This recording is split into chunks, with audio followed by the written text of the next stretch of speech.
Hello and welcome to Dark Souls. My name's Toby and this is probably my favourite game of the generation, if not all time, except perhaps maybe the stellar Bionic Commando 2010. Wow, what am I can't type and talk at the same time apparently. Okay, so we're doing a run through of the game which will hopefully end just as Dark Souls 2 is released, so that's fucking exciting, isn't it? We're going to be doing a strength build. Probably using Power Within to get through some of the bosses. If you play Dark Souls, then you know what that means. If you don't, then you're going to find out at some point through the playthrough. If we go to Large Upper Body, oh man, he's so buff. Face, commoner, hair, unimportant, but let's give him a nice little scumbag ponytail. Let's make him a little bit Tommy Wiseau. Okay, now we'll accept and we'll start the game. Now, I hate it when Let's Players talk over videos, but I'm going to kick in with some lore tidbits, because I know you care, really, deep down. Shrouded by fog. A land of grey crags, arch trees, and everlasting dragons.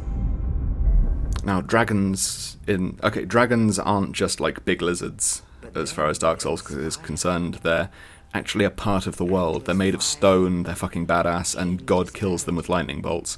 But we'll get into that in a moment. Heat and cold, life and death, and of course, light and dark. Shivers every time. Every single time. And it's that sort of dichotomy between light and dark and what is good and evil that we'll be really looking into as far as the lore goes in this game. And found the souls of lords within the flame.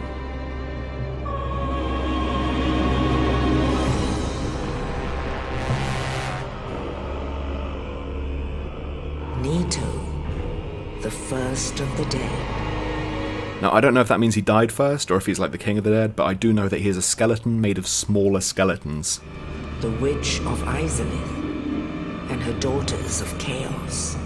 And she is a boss, as is one of her daughters and one of her sons. They're just a family of bosses. Sort of like the Hiltons. And the furtive pygmy.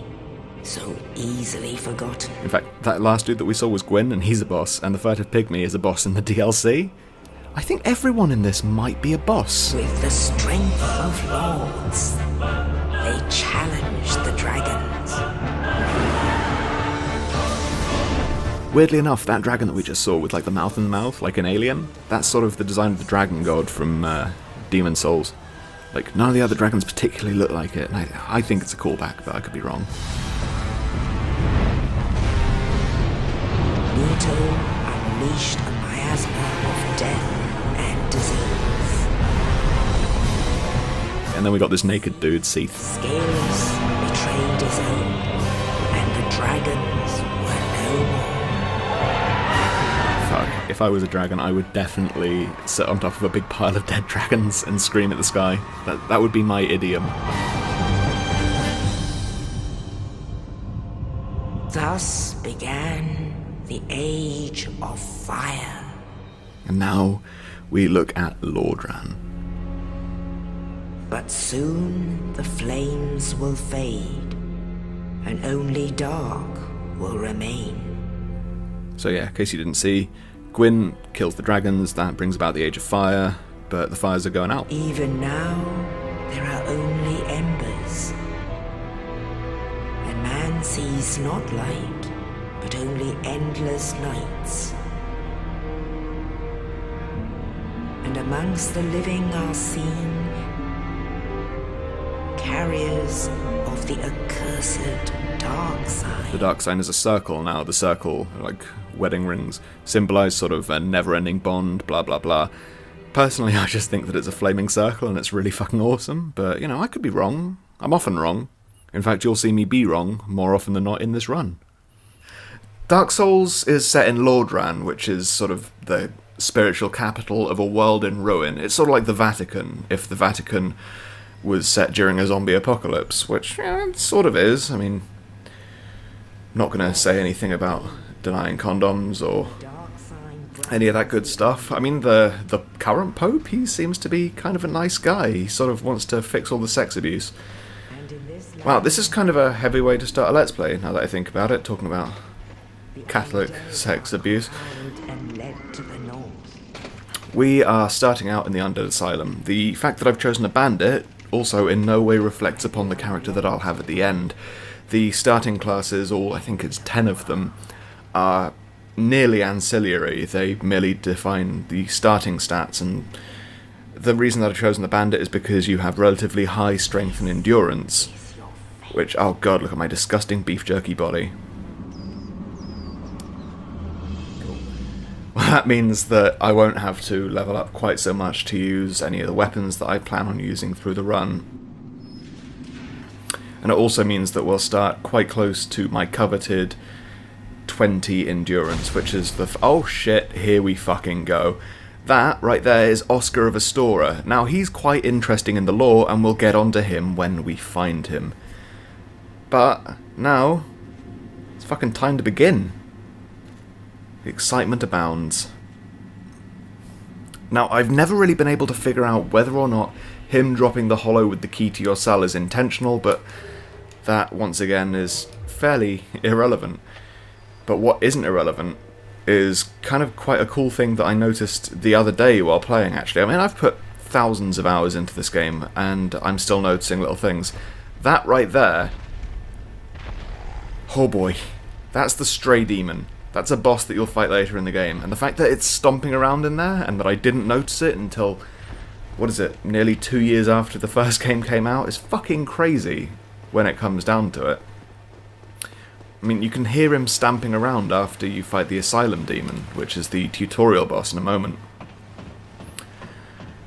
Okay, so starting out, we're about to be introduced to our first major mechanic of Dark Souls, which is these. These are bonfires. They serve as your checkpoints, and they refill your healing item, which is the Estus Flask. The reason that I'm checkpointing there, I'm not particularly certain. What the bonfires also do is they respawn all of the enemies, which means that, you know, you can't go into a game like this as a war of attrition. I'm just going to show you something. Oh boy! There he is. He's fucking waiting for me. Man, I remember the first time I played this, I screamed like a little girl. Didn't die, but I did scream. Oh god, oh god. Even now, it still disturbs me a little bit. Okay, not going to bother with that checkpoint. But we will be grabbing our spider shield. Spider shield's actually going to be our shield through quite a lot of the early game. As is the, well...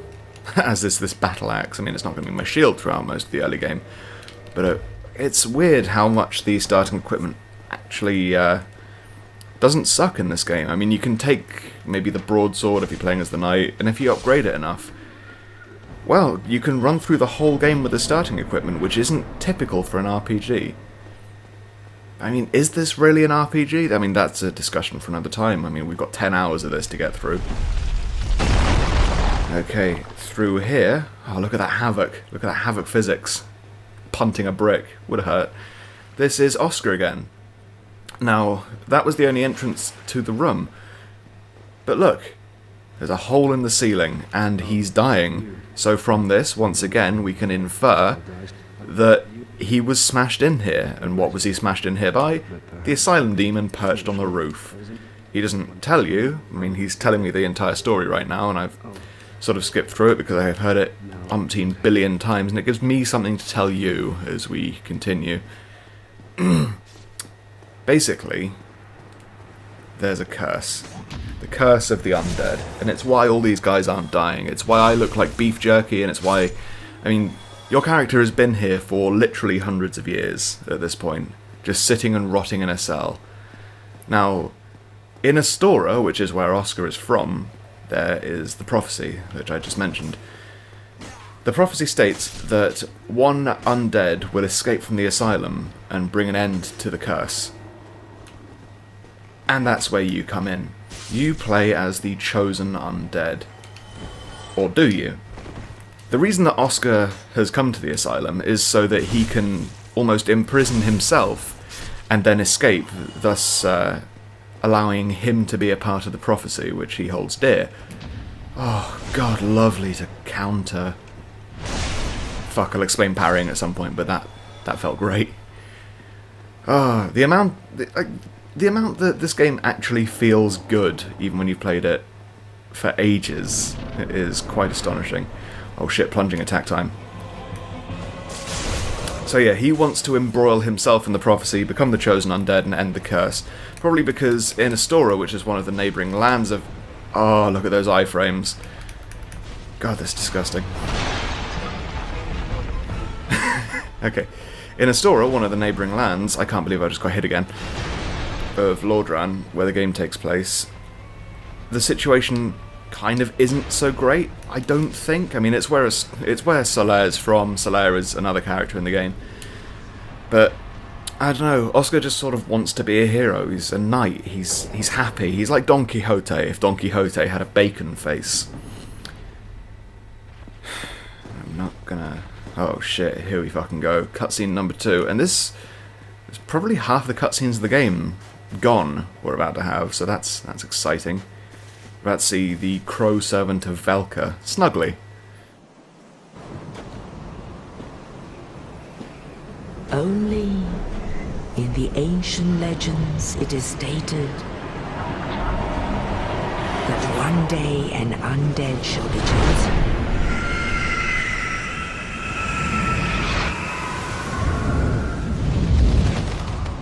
To leave the Undead Asylum in pilgrimage to the land of the ancient lords. Lordran.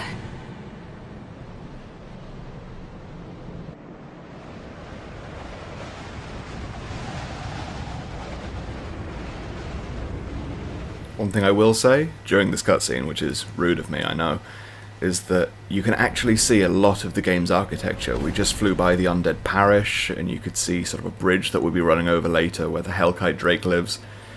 And it's just really fucking cool. The world design sort of makes this game nearly a Metrovania for sort of a new generation. However, we've made it. We're in Lordran. We're at our little hub area, which is called Firelink Shrine, which will come into play, well, later on. This guy is the Crestfallen Warrior. He's unimportant. Cool, my Xbox is frozen a little bit. That was truly touching. Okay, another central mechanic of the game, which is humanity. Humanity comes in 2 forms. Solid form, which is a usable item, and liquid form, which allows me to reverse my hollowing and become a normal-looking person again. There we go, we're now in human mode, which means we're playing the game online, which means I'll probably be invaded before the end of the 3rd episode, which is truly exciting, I assure you. Anyway, now we can see my handsome shoulders for all their polygonal glory. Is it polygonal or polygonal? Who knows? We're going to perform a jump in a moment, which will allow me to get a Ring of Sacrifice, which I'll explain when I get it. Anyway, humanity is the central theme of the game. The designers said that when they were creating the game, it was their core concept. I think the core concept of Demon Souls was despair, and the core concept of Dark Souls 2 is curse. So everything always has sort of a one-word catchphrasey. It's a very Japanese concept to design a game around a central concept. Wow, said the word concept a lot of times in that sentence, and I can only apologise. Anyway, Ring of Sacrifice means that if I die, I won't become a disgusting beef jerky skeleton again. So spooky. This game's a little bit too spooky. Speaking of skeletons, in a moment, well, after we do the Taurus Demons, so probably next episode, we'll go down into the graveyard and pick up the Zweihander, and the Winged Spear, and probably the Binoculars, which will be, well, binoculars I'll use to sort of point out lore stuff, so they're actually going to be useful in this run, rather than a complete and utter waste of my time. Ah, more parry. No riposte, though, because he's too high up. Let's do a jump attack on this. Wow. Didn't do a jump attack. It's pretty embarrassing. Anyway, we'd best fucking hustle, because I spent ages on the on the tutorial, and we're trying to get these to be around 20 minutes. we're now in the first sort of level of the game, which is the Undead Burg. Have I been hit yet by one of these guys? I don't think so. It's pretty fucking lovely. You'll notice as well that I'm cheaping out a lot of these enemies by just sort of fishing for backstabs and not really playing the game like a real human being. But that's just purely for the sake of convenience. I don't particularly want to embarrass myself by failing utterly. I will pop another humanity at this point, though, just so that I can kindle the Undead Parish... Not Undead Parish, the Undead Burg bonfire. Oh, there's an item down there, which I nearly completely forgot about. Oh, I forgot to level up as well. Oh, well, I can do that in a moment. Anyway, 5, 4, 3, 2, 1. Hellkite Drake. Shit! Oh, man, that thing is a fucking bastard. And it will come back into play in a moment. And I sometimes forget about that, and you can actually get hit at that point if you're going fast enough. Okay, you're going to scum out some backstab immunity. Get out the iframes. Chug my first Estus. Okay. We're already doing fairly... Oh! Oh, God, that would be death. That would actually kill me.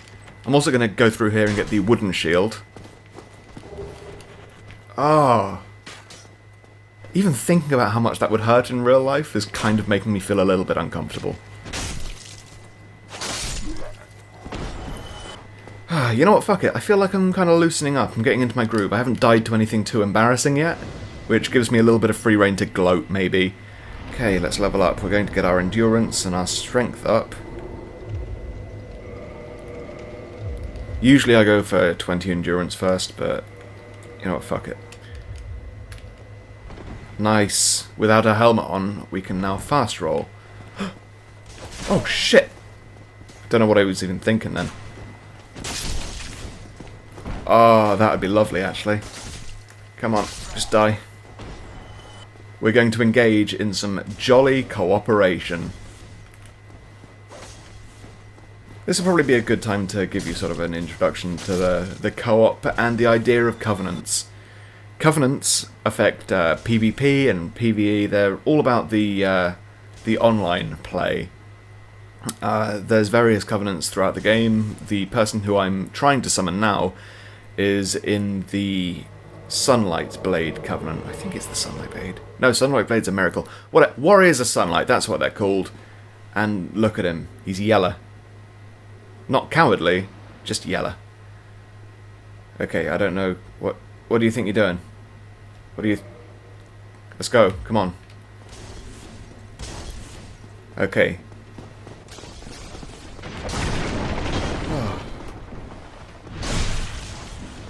Shit, why is he not healing? You're at half health, buddy. Please. Please. That's just going to make me nervous. My anus is twitching because of this fucker. I can't bear that. Okay. Let's go through here. Give this guy another cheeky backstab. Where the fuck is my son, bro? Okay, he's killing people off screen. That's fine. That's just fine. You know what, fuck it, I'm gonna go and catch up to him. Just because I can see all these souls streaming into my body. Oh, lovely firebombs. I don't hope it's a hollow wall. I'm really embarrassing myself with this bullshit. Where's he? I don't think I should have summoned this guy. He's kind of twinking everything out. Okay, is he gonna... Holy shit, this is where the fun comes in. Is he gonna go for the Black Knight? I'm gonna take that. Come on, okay, are you gonna go... Fuck it, let's leave the Black Knight. I want that guy for myself. Oh god, I'd forgotten about this. I'd actually forgotten about that fucking flaming barrel. Fuck. It's been a while since I did a fresh run of the game. I mean, I played this game... No, we're not going to go to Havel. We're not dealing with Havel. Okay, we're going to go for the Taurus Demons so that I can end the episode. Oh man, little hidden tidbit as well. Boom, Crystal Lizard. Like I said earlier, it's actually more about your sort of gear than your starting stats or class. So that's those are some upgrade items. Titanite. which will allow me to, hopefully, later on, get some truly sweet, epic gear. God, I hope that you could hear the inverted commas that I placed around that. I can't fucking stand the internet anymore. I remember Web 1.0, back when you were told things by content creators rather than having feedback put on the internet like what we do. God, we disgust me. Anyway, there's my son, bro. Okay, gonna S this up. What's he... You're not gonna trigger the boss? Can he even trigger the boss? I don't know. I don't know what the fuck he thinks he's playing at. I mean, I can see that he's got his pyromancy flame out. Anyway, here is the first true boss of the game. Fuck, fuck, fuck, fuck, fuck, fuck, fuck, fuck, fuck. Oh, even now. Wait.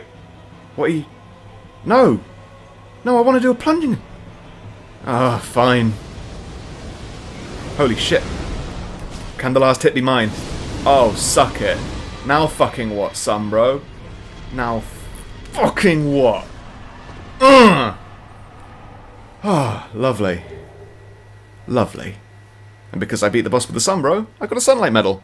Anyway, this has been the first episode of my Let's Play, which has been incongruously ruined by a sun, bro. Of Dark Souls. If you like this video, don't forget to check out our other videos on the channel. We can always do with the likes and a subscription. You can also find us on Facebook facebook.com/thekilobits and on Twitter @thekilobits. I've been Toby, and next time I'll be looking at that bridge. Cheers!